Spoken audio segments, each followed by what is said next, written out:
Wie dein Jump'n'Run? Jo. Und worauf wartest du dann? Film ab?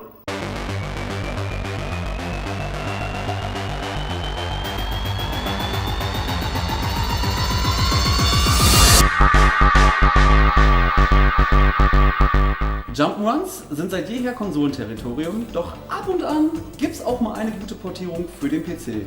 Und eine solche stellen wir diesen Monat vor. Viel Spaß mit Pandemonium. Es könnte eigentlich alles so schön sein. Ein Zauberspruch hier, ein Feuerwerk da, aber nein, das ist dem albernen Sidekick Fagus nicht genug. So verführte die Akrobatin Nikki dazu, einen Zauber zu wirken, der sogleich das Ende eines gesamten Königreichs bedeutet. Vergesst Dul Magus oder Kefka. Beide sind zwar extrem diabolische Clowns, aber Fagus aus Pandemonium ist noch schlimmer. Moment! Fagus ist doch gar kein Bösewicht. Oh doch, Konstantin. Nicht nur, dass er indirekt dafür verantwortlich ist, dass eine uralte böse Kraft entfesselt wird, nein, der gute, Verzeihung, der abgrundtief böse Clown gehört auch zu den spielbaren Charakteren. Na gut, er hat einen Fehler gemacht, aber was macht ihn jetzt so böse? Naja, die Tatsache, dass er ein schwieriges Spiel unnötig noch schwieriger macht. Denn im Gegensatz zur Akrobatin Nikki beherrscht Fagus nämlich keinen Doppelsprung. Aber das erfährt man natürlich auch erst, wenn man ein Level mit ihm startet. Mein Tipp für euch, lasst ihn links liegen. Sein Diddy Kong-ähnlicher Wirbelangriff mag zwar stellenweise noch sehr praktisch sein, aber die Sprungpassagen in Pandemonium machen die weibliche Heldin zum Charakter erster Wahl. Trotz der D-Grafik hüpft ihr zumeist wie in einem klassischen 16-Bit Jump'n'Run von links nach rechts und versucht, zum Ende des Levels zu gelangen. Aber Pandemonium wäre nicht Pandemonium, wenn dies ein Klacks wäre. Neben Dutzenden von Gegnern und teils haarsträubenden Sprungpassagen erschwert euch zudem die Kamera so manches Mal euer Weiterkommen. Trial-and-Error-Abschnitte gehören quasi zum guten Ton. Dafür lockern allerdings viele kreative Ideen im Gegenzug den Jump'n'Run-Alltag gehörig auf. In einigen Levels verwandelt ihr euch beispielsweise nach Durchschreiten eines Tores in einen tierischen Begleiter mit speziellen Fähigkeiten. Zeitweise seid ihr sogar als mächtiger Drache unterwegs. Freunde von Sammelaufgaben werden mit Pandemonium ihren Spaß haben, denn habt ihr einmal genügend Münzen in einem Level gesammelt, öffnet sich auch der Weg in einen geheimen Abschnitt.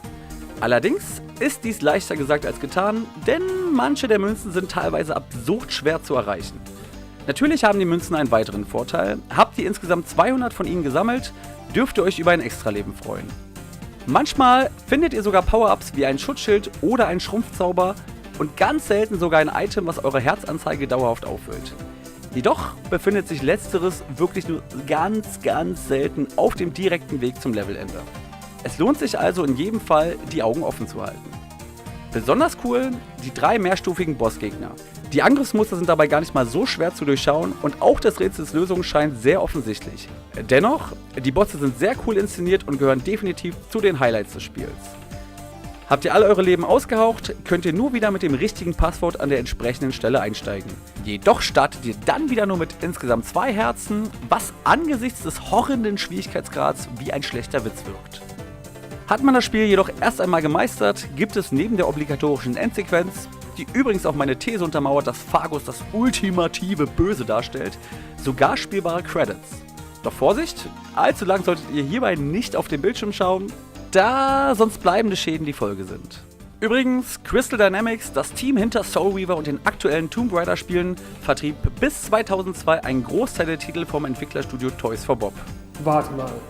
Toys for Bob? Sind sie nicht für das schreckliche Tony Hawk's Downhill Jam verantwortlich?